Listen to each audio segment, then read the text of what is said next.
Hello and welcome back to another Dare to Game video. Today we're playing Kingdom Come Deliverance 2, and we're going to be looking at the new items that you can obtain during the new DLCs that were just added. So we just got the horse racing and archery competition DLC or update or whatever you want to call that one. And we also got the first story DLC, which is Brushes with Death. And there are several unique pieces of armor or clothing and weapons that you can get in the Brushes with Death DLC, and 2 pieces of horse equipment that you can get with the horse racing / mounted archery competition one. So we're going to go through all of those. It won't take very long. And then we'll go through the shield customization so I can show you a little bit about that because there's quite a bit to see. So let's just jump into it. So starting off with the horse racing one, there are just 2 items that you can get and then 2 skills, so we'll go through both of those. And the first one you can get is Karachin's Chanfron, a solid chanfron made from a single piece of steel, includes a bridle decorated with tassels, increases the animal's courage by 4 and stamina by 8. So this one is good for combat on horses. If you're trying to be a mounted archer, it's specifically designed to be one of the best chanfrons in the game for that,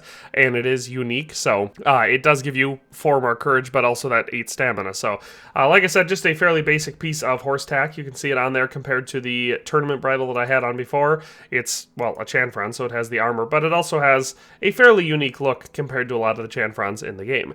The other one you can get in the same way is the Zamur's bridle, and this one says metal decorated bridle consisting of a bridle, cheek pieces, reins, bit, nose piece, and headband. It helps the horse achieve better speed and increase the stamina by 24. So it's not like it's the best bridle in the game for speed, because if you see this with the Zamur bridle equipped, we have a speed rating of 45 right here, but if the tournament bridle is equipped, it's actually 46, so this one's slightly better.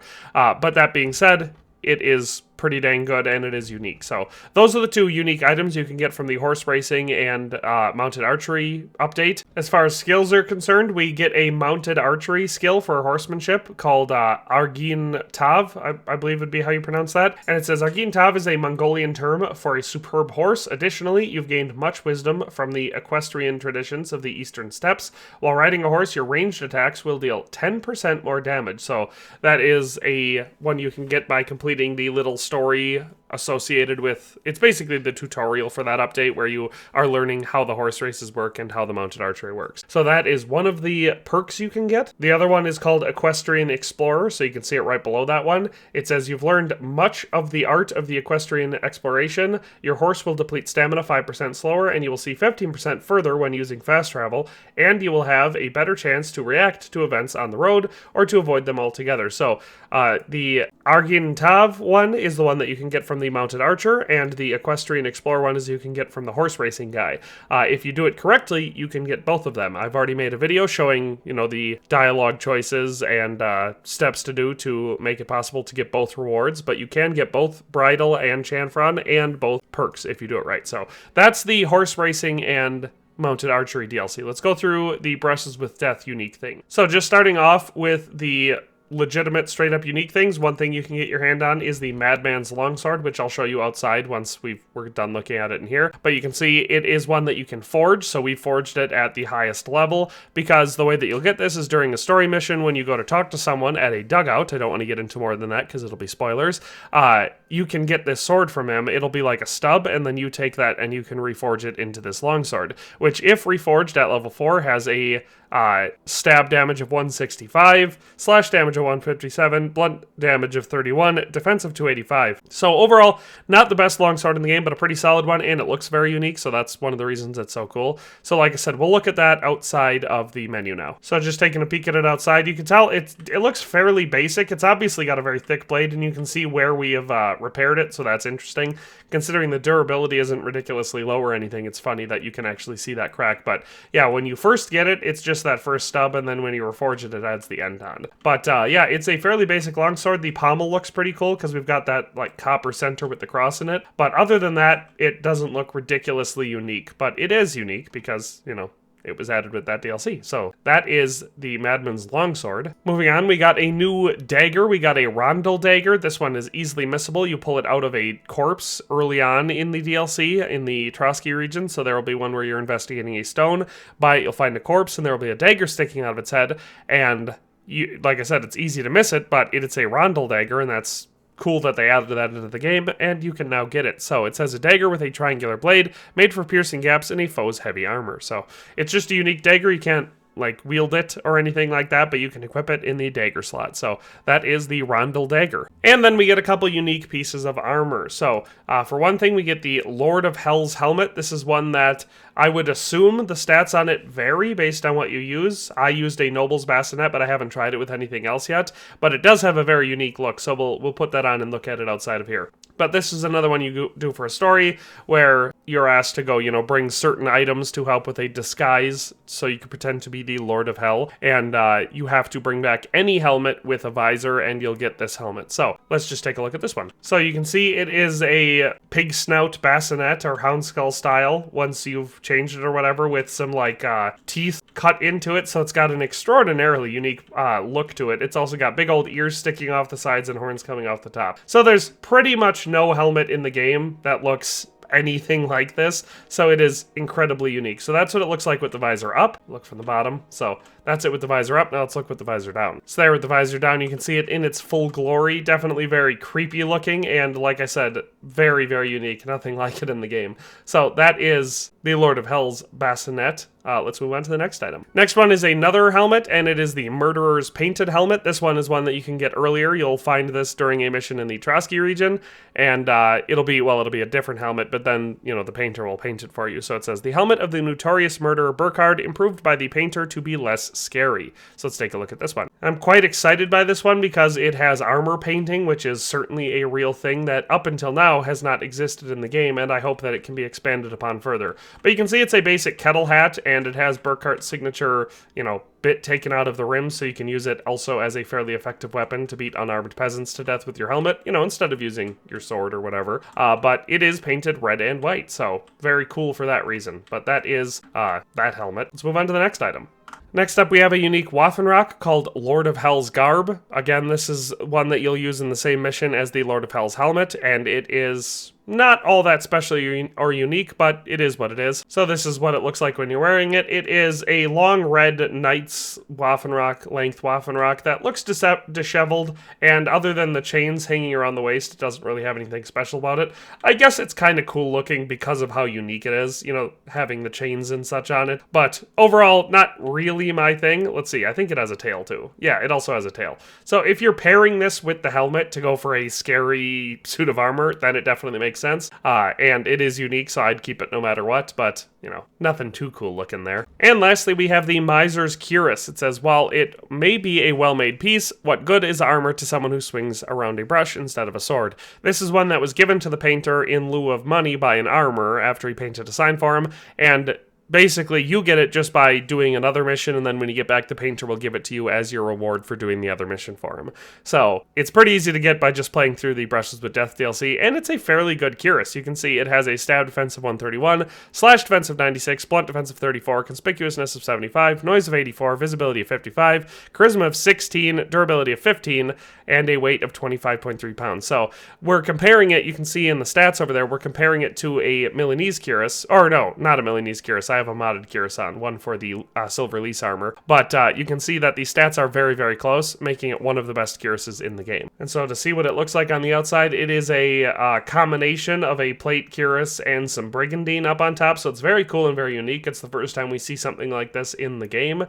This is a historical style of armor. You did see this in artistic representations, so it's very cool that they've added it into the game, but yeah, that is a unique item that can be obtained through the Brushes with Death DLC. And now we're going to take a peek at the shield painting. And so you can do this in either region, no matter what point you are in the DLC. You can finish the DLC or be active at it at any point, and if you travel back to the Trotsky region, he will also be at Trotsky Castle, so Master Wojta is in both regions. And all you have to do is go to talk to him and paint a shield for me, and you can also repaint to original design, so you don't need to worry about keeping a shield, okay? So if you have one particular shield that has the highest stats and you like using it for that, but maybe you don't like the design on it, great news, you can repaint anyone you want, okay? So we're going to go to paint a shield for me, and then there are 4 different styles of shields. You have the cumin shield, which is a small round shield, the heater shield, which is, of course, a heater shield, the knight shield, which is a stereotypical kite shield, and the painted pavis, which is a pavis shield. So all of them will have slightly unique options that you can choose, and there are going to be things that you have access to later in the game that you don't have access to earlier. So basically, each time you complete a major story beat, or at least a lot of the times you do that, you'll unlock a new design for the shields that you can paint. So we'll just start with the cumin shield and we'll go through those ones. So currently this is how I have it painted because I thought this looked pretty cool. But the customizations you can do are pretty broad. So just starting off with the pattern you can have on it. Actually, we should probably get her down to a basic level first so you can actually see things. So we're going to repaint to the original design and we'll do the cumin shield. So now we'll paint a shield and we'll choose the cumin shield. Okay, so we've got this basic one. So the first thing you can customize is your background pattern. So we have bordure, wheel, sun, rose, desert flower, blossoms, bent spiral, and nebulae. Those are your basic background designs that you can choose for a cumin shield. But then your next choices are your colors. So you'll have two colors because you obviously have two tones with your design. So you can do argent, sand, ore, salmon, carnation, gules, which I like, bordeaux, azure light, azure dark, night sky, vert dark, or vert, moss, peacock feather, bone, peach, brunatra, sable, and those are all the options. And if you want to have a solid background instead of having two-toned, all you have to do is set both of them. So you can see our color 2 is already set to sable, so if we want to do that, we can set the color 1 to sable as well. But those are your options as far as patterns go. Then we get to the fun part, which is the actual symbol that you can put on it, and then it breaks down into, for the cumin shield, 4 different sections, the first one being animals, and you can see that we can either do eagles, or doves. Those are the 2 animals that you can put on a cumin shield. For religious, we can do plain, we can do faith, which appears to be Muslim inspired, or abstinence, and both of those are for that one. For nature, we've got plain, flower buds, meadow vert, or plant bordure. Whoops, I went back one too far. And then for craft, this is where we'll have the most options for the cumin shield. You've got mosaic gules, patrol guard, envoy, engraved motif, student, or apprentice. So the cumin shield has the least options, but still you can make some pretty cool shields. I mean, you saw what we had it originally. So let's just go back and I'll show you some of the other shield design. Now we'll do the heater shield. So the heater and the knight shield pretty much have the same color, so we won't go through both of them. Just keep in mind that all of the options for the heater shield are also there for the knight shield, at least based on the comparisons I did before. So you can see patterns on this one. We have profess, purpale, per cross, Tierston Pale, Pally of 5, per cross, Chief Pale, Lozenge, Checky, Tierst in Chevron, Chevrons of 5, Bendy, Profess Indented, Profess Embattled, Bari in 7, Bari indented, Bari wavy, chevrons inverted, pile inverted, flame, per pale nebulae, party per pal, pale reguli, and that's all of them. So if we just were to choose, let's say we'll do per cross here. Then we have colors, again, same basic colors, so I'm not going to read them all again, but you know, you can kind of go with whatever you want. We're going to go with sand and sable. And then category, you have animals, and so we have a lot more here. So you got the dark basilisk, the light basilisk, the bull sable, the bull gules, the cat volant, the cock gules, the cock argent, the crawfish argent, the crow argent, the good boy, the azure fish, the fish argent, goat sable, goat argent, the guard hare, the pegasus, or the other Pegasus, it doesn't delineate them. The gray horse, which I get a kick out of, the chestnut horse, the war horse, mice, and those are all the animals. For religious, we only have a couple again, so we got plain, we got devil, we got blessing, and we got crescent moon argent. Interestingly, no cross, which seems weird for a game set in Christian medieval Europe. Nature, we've got azure blossoms, blossoms vert, trefoil, oak leaf vert, oak leaf argent, river azure, river argent, estoil azure, mullet ore, sun gules, and that's all of the nature ones. Historical are my favorite ones. So we've got the von Bergov crest, the crawfish gules, the crow sable, the eagle sable, the Lipa crest, which is what we're going to go with on this one, the Moravian eagle, the Skalitz crest, which I did that in my playthrough, 3 lions, and so we can actually make a lot of historical shields with that one, but we're going to end up going with the Lipa for the shield. And then, of course, our last one is craft. So dark arrow, light arrow, bard, crosses ore, crosses gules, leaves argent, kettle hat, lock picks, dark mill, light mill, dark handgun, light handgun, potion, skull gules, arrow argent, arrow azure, triskelion ore, gray triskelion, azure trumpets. Trumpets are swords in saltier, gray well, fountain gules, azure well, wheel argent. So those are all of the craft ones. And again, that's kind of where the ones that show up once you unlock them go. So for all of those ones, I imagine if we were doing this at the end of the game, we'd probably have a couple more. But we're going to go with the Lipa crest, creating our very own Lords of Lipa shield. Now let's do our last one, because like I said, heater and night shield have basically the same designs. We'll do the painted pavis, because this one has some unique ones. All right, so for this one, like I said, the basic designs are going to be super duper similar to the ones that we've already looked at for the other ones.